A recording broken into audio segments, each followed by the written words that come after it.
Hello, everyone. Welcome. My name is Cassidy Diamond. I am the Associate Director of Public Programs and Events here at the International Documentary Association. We are glad to have you all here today. Before we get started, I am going to offer a brief land acknowledgement. I am coming to you today from Chicago on the unceded land of the Potawatomi people, who have been stewards of this land for generations. I would also like to offer thanks to our media sponsor, IndieWire, for helping to bring this series to all of you today. And to encourage you all to check out our great lineup of films. We've just started here. We have a few more months of films coming up. You can visit us at documentary.org/screening series to see all those upcoming films. But you're not here to see me, you're here to see an amazing conversation around Showtime's The Real Charlie Chaplin, moderated by Entertainment Weekly's Leah Greenblatt. So I'm going to go ahead and introduce Leah here to get our conversation started. Welcome, Leah. Thank you. It's great to be here and to welcome James Spinney and Peter Middleton, the filmmakers.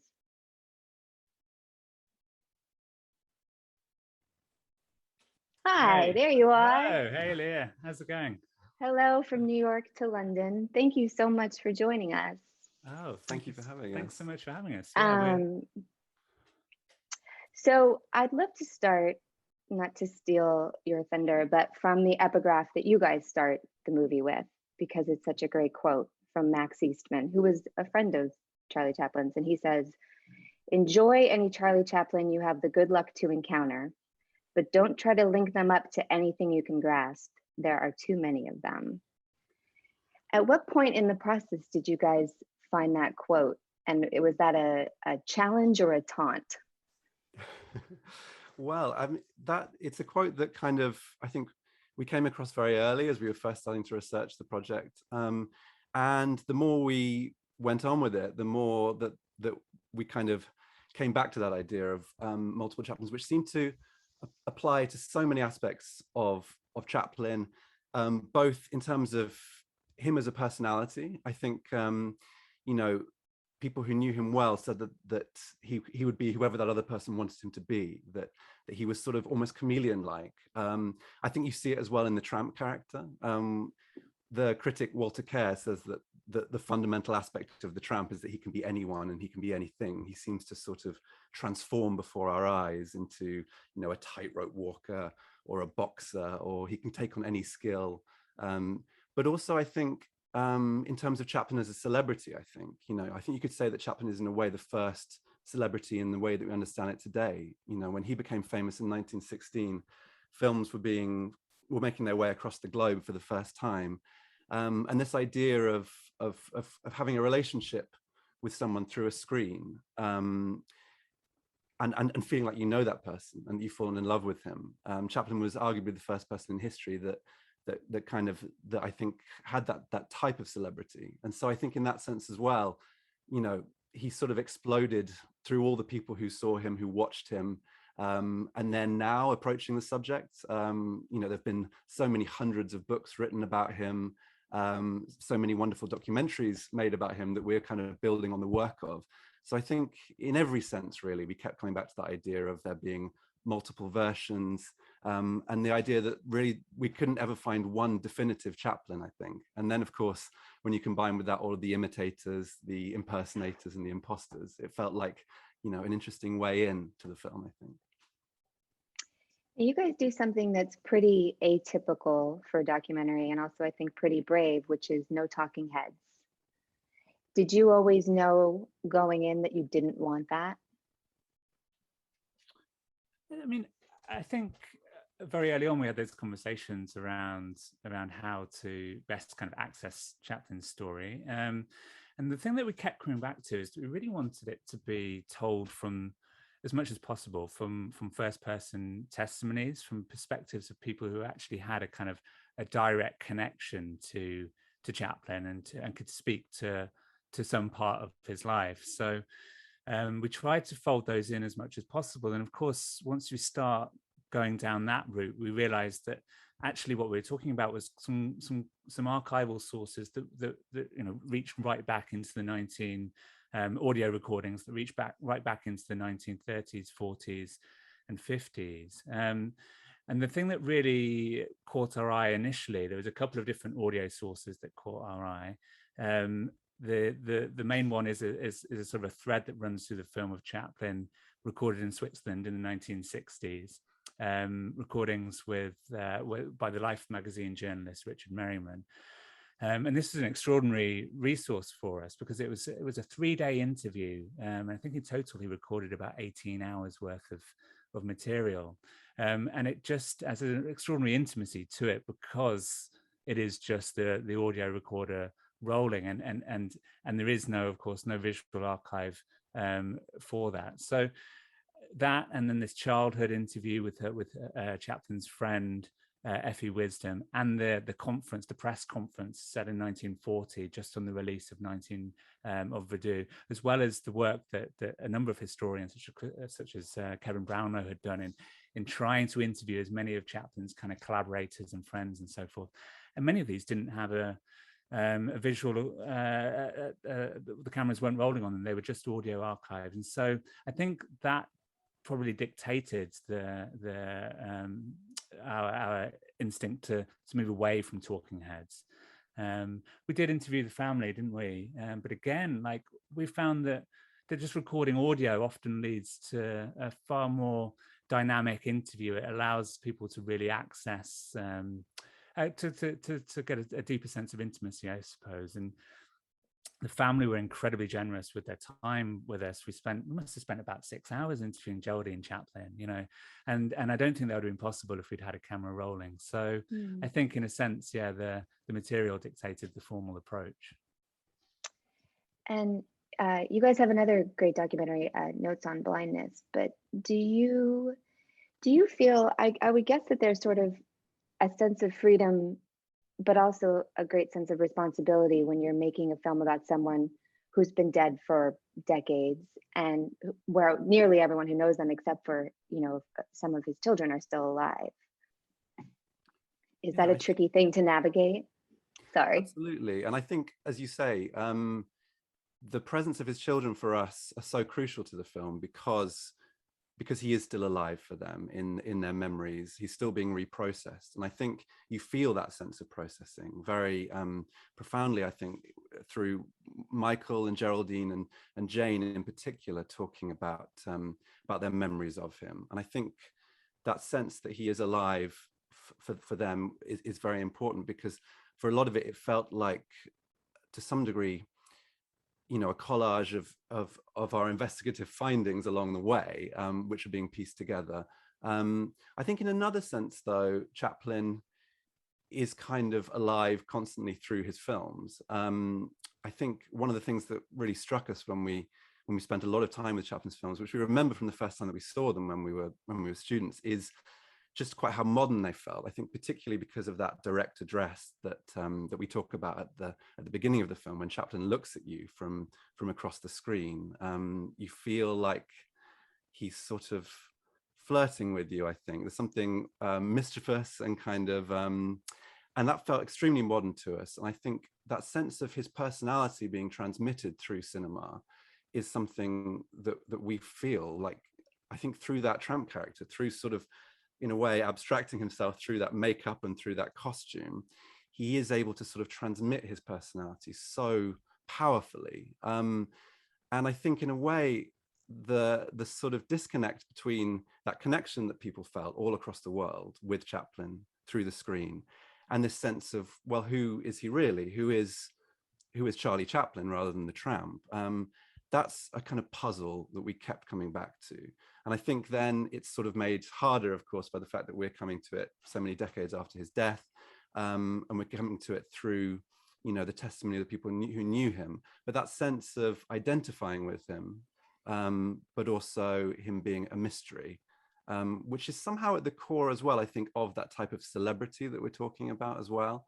There's a lot of talk at the moment about that sort of about parasocial relationships, isn't there? That sense that, a feeling that someone through the content that they produce or the kind of personality that they put online. And I think there's a direct line back to Chaplin with those sorts of kind of ideas and conversations. One part of the movie I thought was fascinating, and I'm jumping way ahead, is when Talkies came in, and he's already years into being a superstar, and the narrator says, but if he spoke, who would he be? Because he has a name in Japan and in France, and he has a projected persona so that he can be relatable and identifiable to almost any culture, anywhere that they can basically run a movie reel. And it did seem like that's the reason in some ways that someone, in this generation would still be interested in even making a film about him in 2021. The fact that we know all of this sort of signposts of Charlie Chaplin, like no one doesn't see the mustache and the hat and the cane and still think of him, which is amazing, because I don't know the last time I saw a Charlie Chaplin movie, but it's sort of all in our DNA at this point, it almost feels like. What was the moment for you two? Do you have a recollection of Charlie Chaplin sort of coming into your life, or was he just always there? I think for me, I remember as a young, I must have been sort of 7 or 8. Like I don't know how widely popular it is over in the US, but in the UK there was a Ben Elton, Rowan Atkinson, a comedy series called Blackadder, and there's an episode in that where they satirize, and Blackadder Goes Forth, where they satirize Charlie Chaplin, and I guess they're kind of tapping into in that this sort of a similar sort of sense as actually what we sort of start the film with, this sort of ubiquity of Chaplin in those days, and it's quite difficult to comprehend from the position of 2021 when we started out on this project.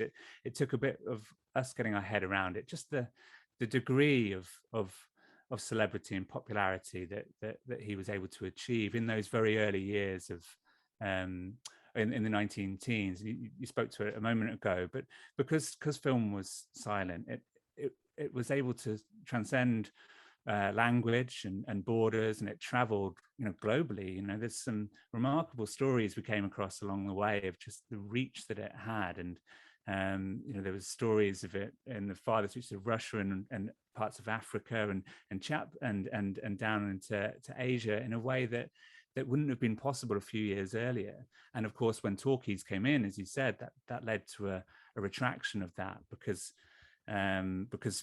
film production then was forced to sort of downsize in many ways, to retreat into the studio, and of course to nail its colors to the mast in terms of which language it was in. Although there is some fascinating stuff that we came across along the way. Like, I don't know if you guys have ever seen any of like the Keaton films he did for MGM, whereby he was having to record it in I think Spanish and German, as well as in English, and the way that they do that is they would just do take after take, and Keaton didn't speak Spanish or German, but he just had to learn, I guess, the sound of phonetically the sound of the language, and he looks like a dead man walking on screen. But for Chaplin, because he was independent, that sounds like a Coen Brothers movie they should make. Yeah. Chaplin, because he had his independence and was able to sort of rise above that, or to skirt around that, was able to make silent films right the way up until modern times in 1936, and then of course by 1941, is it 1940, when The Great Dictator out? His character in that is a sort of facsimile of the Tramp in many ways, and has very few words. The barber character that he plays in that, and of course his Hitler character in that is a sort of nonsensing language in many ways as well. So he was a fascinating case study, and for us to kind of to have the opportunity to dive into.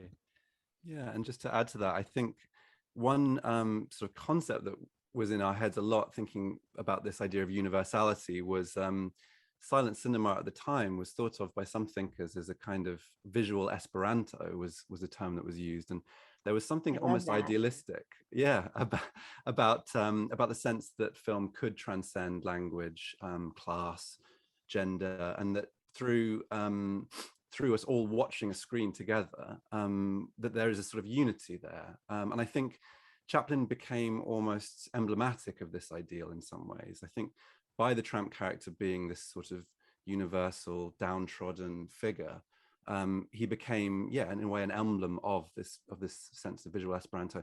And in some degrees, it's interesting to think about how the Great Dictator, which in our film we characterize as kind of the last incarnation of the tramp, it's certainly not exactly the same tramp in the sense that he does find the form of the Jewish barber, but Chaplin in his autobiography refers to the Jewish barber as the tramp, and he wears the costume. So we see it interesting.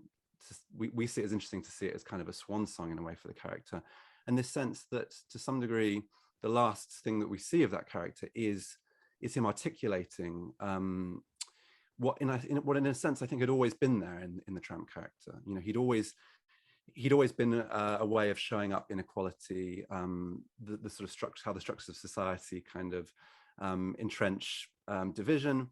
But when he stands up and articulates it, it almost, for us, it's almost the moment that the tramp dies, I think. And it's interesting as well that that's the moment that, in a way, Chaplin forfeits the kind of the universal affection of the American public. It's that moment, in a way, where things start to unravel for him, I think, in terms of his political protection. You know, at that moment, the FBI file, which had been mounting over the course of the previous decades, the surveillance starts to build up, and which comes to a head in our film in the 1947 press conference. Yeah, so to some degree, I think there is this sense of silence and universality, which for Chaplin then comes at the expense of of that. I think some kind of contract is broken at that point with the Great Dictator speech between the audience and the tramp. Just to, I thought it was so interesting what you said about parasocial relationships, because we think of that as such a now concept, as such a modern thing. But he was sort of the original DIY content creator, right? He's running his own studio. He was composing the music, directing, writing. I mean, he was sort of like, if I have a feeling if he could have replicated himself to get more, you know, to be the grip and the gaffer and everything else, he probably would have. And that gave him this phenomenal amount of control over what he was putting out there, sometimes to his own detriment, as we saw, you know, what was it, 2.5 years that he took, you know, which film was that? City Lights, yeah. Oh yes, with City Lights, and you know, torturing his lead actress with 700 takes and whatever it was. But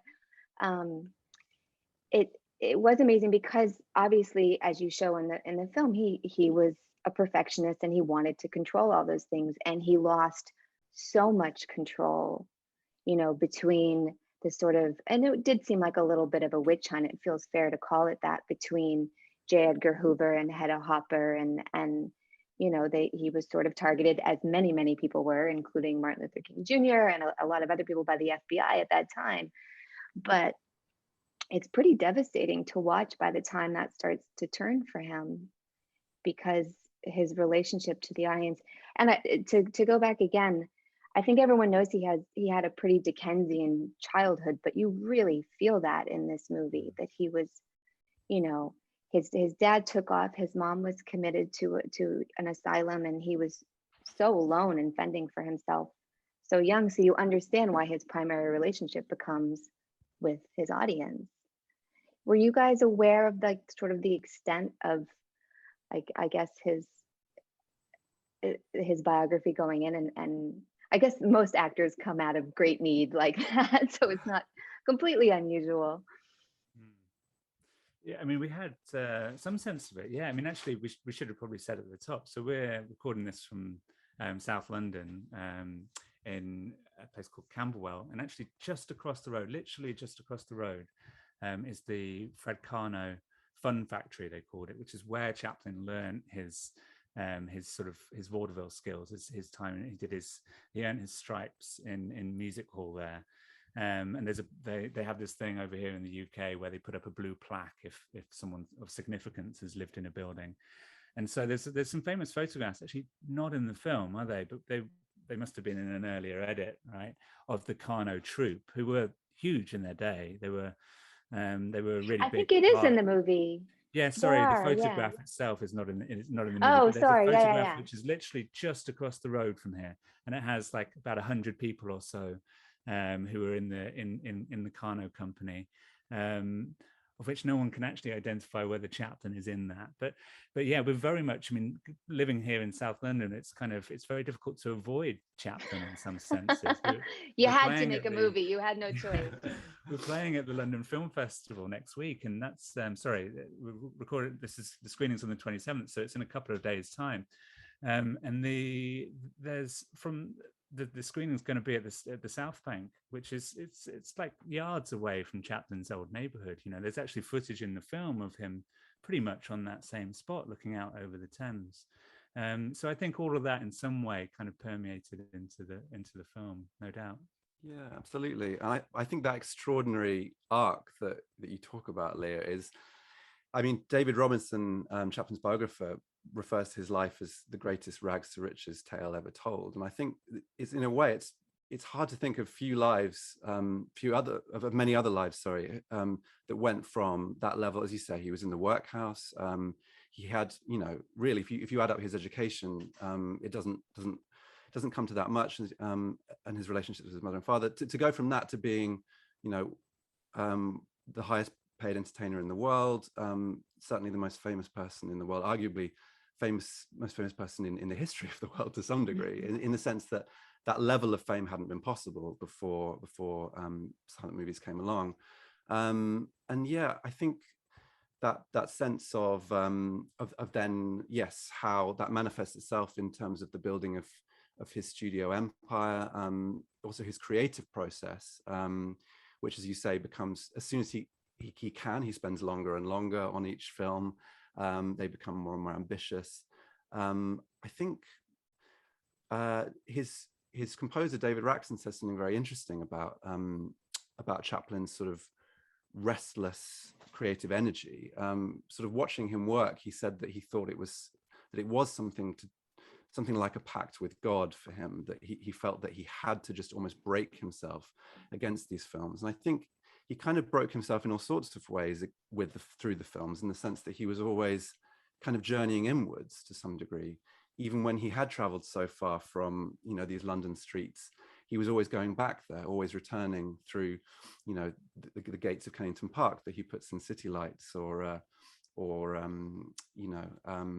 East Street, in Easy Street. I think, you know, tracing all of those fragments in his films, not just, I think, through the sets that we look at, but also through the experiences, you know, that moment in the kid of separation, which it feels that, you know, he's almost able to save his childhood self to some degree, from being separated. He was taken away to the orphanage in a very similar sort of van to the one that pulls up to take Jackie Coogan away.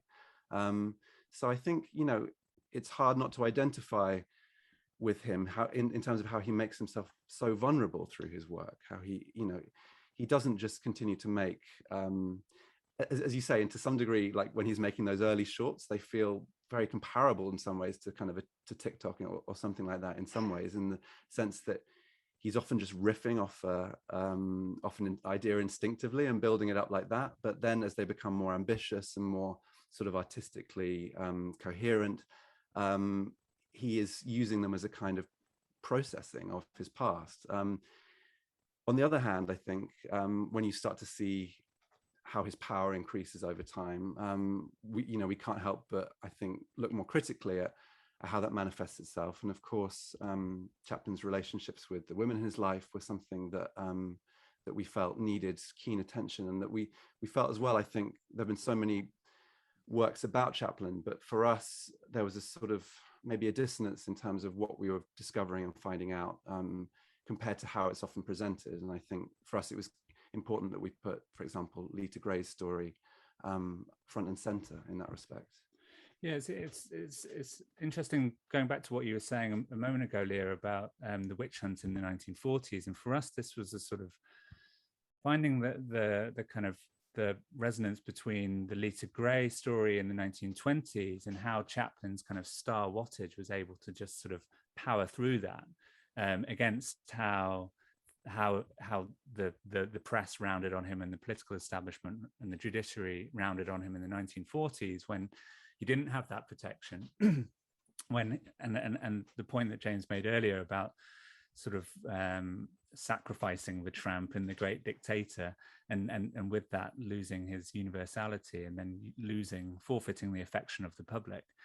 We found those very interesting kind of poles to oscillate, well, not oscillate between, but just the resonances that you see between them, and how there's that different, how power operated within society, and how fame and wealth had protected him previously, left him exposed in the 1940s.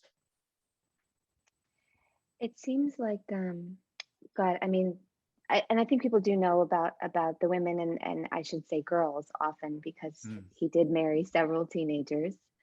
But there's something also really devastating about, is it 1947, that press conference, which you have the audio from, and you do a reenactment where he's being hammered about, being a communist, being a patriot, and he has really good answers. But then at the end, a woman says, "And you're not funny anymore."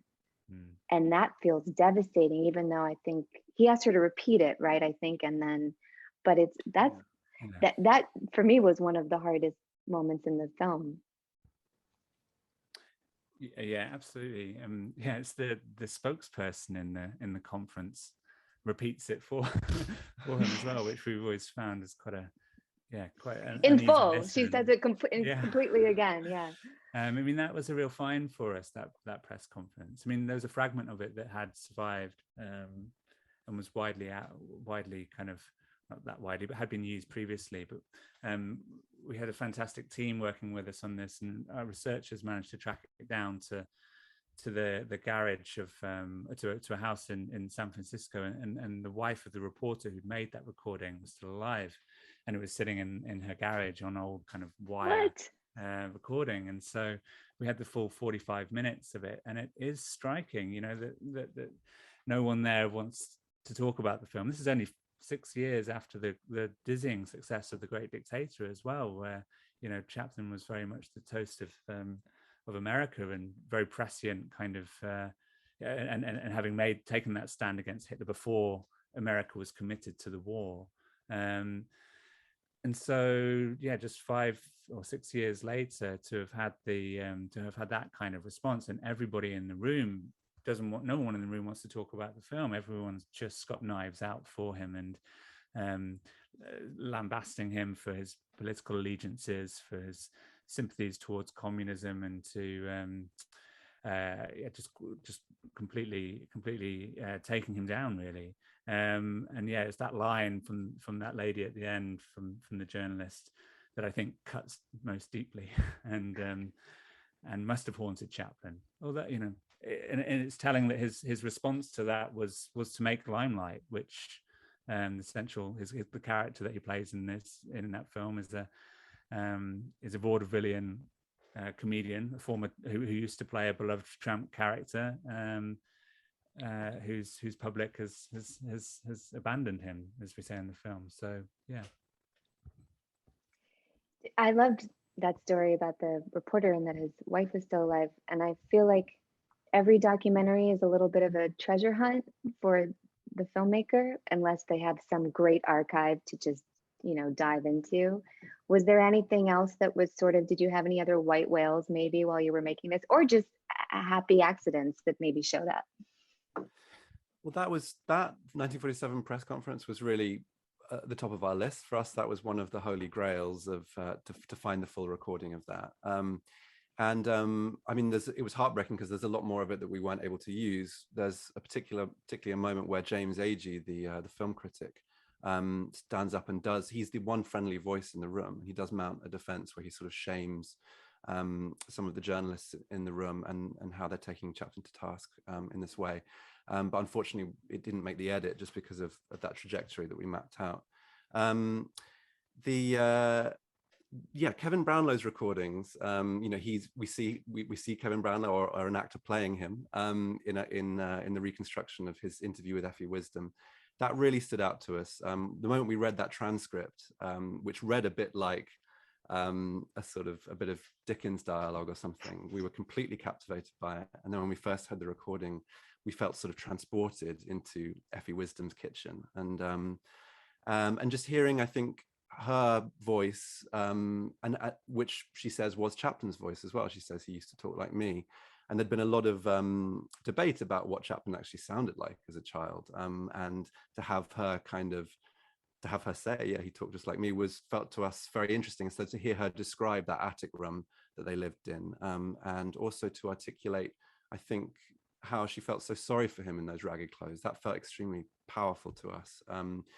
There were some other things that we couldn't find, heartbreakingly. We had a 2-year hunt to try and find a recording that the FBI made with Chaplin shortly before he left the States, which is transcribed in his FBI They didn't file. just hand that over to you? I'm shocked. We had a long Freedom of Information request, which our producer Ben was trying his hardest to push through, but it doesn't seem like it still exists, or if it does, it's lost somewhere deep in a library. But yeah, the FBI interviewed Chaplin about all this communism stuff shortly before he left the States, and that's a tantalizing one. As is also a recording, 80 hours of recordings that Andy Warhol made with Paulette Goddard, Chaplin's third wife. Oh, wow. And star of The Great Dictator, of course, which he made when he was supposedly going to kind of write her biography for her, and we read some transcripts of that, but we weren't able to get hold of the recording. But that was certainly very tantalizing as well. But yeah, I think in a way, it felt to us interesting to focus on those things. Chaplin, in his own words, in that rare 3-day interview, because Chaplin didn't like interviews. I think to some degree he seemed to be a little bit insecure about the sound, about how he came across in print. And so Richard Merriman's process of doing this kind of immersive 3-day recording session which he would then edit down and physically type out a transcript of the recording of the interview, and then cut them out and assemble a kind of a collage of what was said. That process appealed to Chaplin, and so that's in a way why he was able to do that extensive interview. So to hear Chaplin in his own words, and then him being remembered by his childhood friend, and then this kind of ferocious press conference where he's sort of fallen out of favor, those felt like interesting sort of pockets of present tense in a way that could kind of ground us within the swirl of archive and different material. Well, he says at one point too, when they ask him about Leah or about one of his wives, he says, "I don't owe it to anybody," basically, and which you understand too, especially because he had been running his own essentially sort of kingdom for years, and he controlled the messaging always. But it was very sort of melancholy at the end of the film, once he's sort of exiled to Switzerland, or exiled himself because he's not welcome back in America, but he doesn't choose to go back to London, and he has his family, and you're hearing more from his children, and obviously there is nothing from his last wife, from Una. But before we go, I feel like this is maybe a very modern question and a very American one, but do you think he was ever happy? Was he ever satisfied? He seemed to get so much from doing the work, but from what you hear from his surviving children, it's hard to know if they ever knew whether he enjoyed life, whether he enjoyed his marriages and his children and his retirement when he wasn't on screen. They talk about how much he came alive, even in those home movies, if his wife would take out the camera. Yes, well, just to take the first part of that was 7-part question. I apologize. Wasn't even really a question.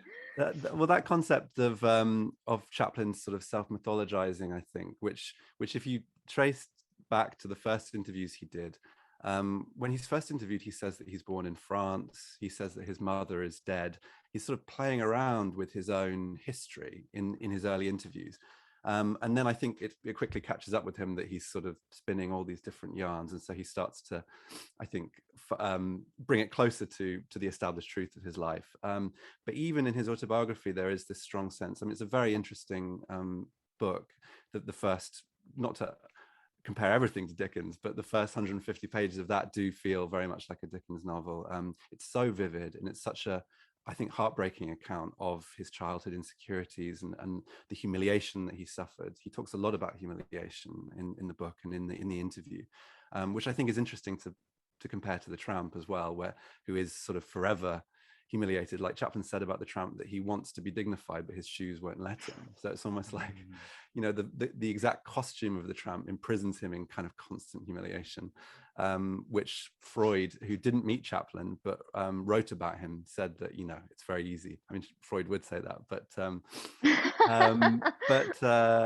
yeah. So I think Chaplin's sort of Chaplin's control of his own narrative through his autobiography, and then his attempts in the interview, as he said, he's very clear in demarcating the boundaries of the interview in terms of what's off limits and what won't be talked about. And I think it's interesting how, you know, voices and silence was an idea that we kept coming back to, and in a way, Lita trying to put her account across, she talks about how she'd lived so many years with the untrue story. Whereas Chaplin, I think, is able just to not mention her by name. You know, he doesn't give her a name in his autobiography. He just Two sentences, right? Two sentences, yeah. And I think that idea of whose voices survive and whose voices make up, you know, a wider story of a life, is something that we kept coming back to. And yeah, as you say, Una it became this big mystery for us in the film. She was obviously such a crucial part of Chaplin's life and so important to him. And Geraldine says she was the only person who truly understood him. But for us, she was only accessible through the home movies, through photographs, because yes, she destroyed all her writing, or a lot of it. And yeah, so I think Voices in Silence and whose account survives, whose account, you know, makes it through, felt so important to the story.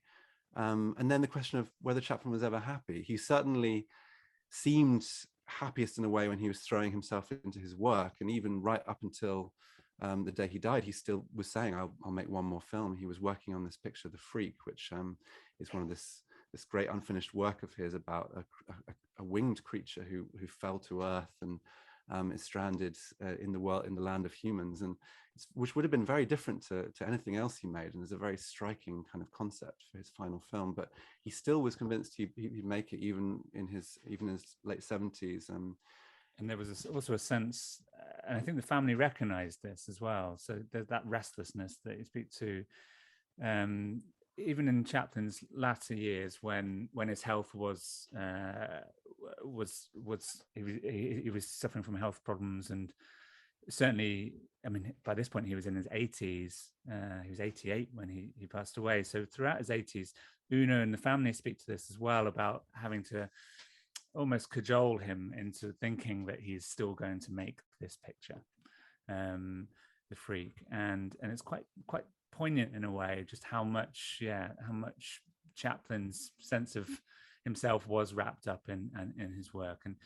And his daughter Geraldine, you know, there's the line in the film actually, you know, when she's talking about when they first arrived in Switzerland, how Chaplin kept saying he wasn't bitter about America, but I think it's quite clear that he did feel rejected. He did feel shut out, and he as a comedian, he needed an audience, as Geraldine says, and I think that stayed with him right until his death. That sense of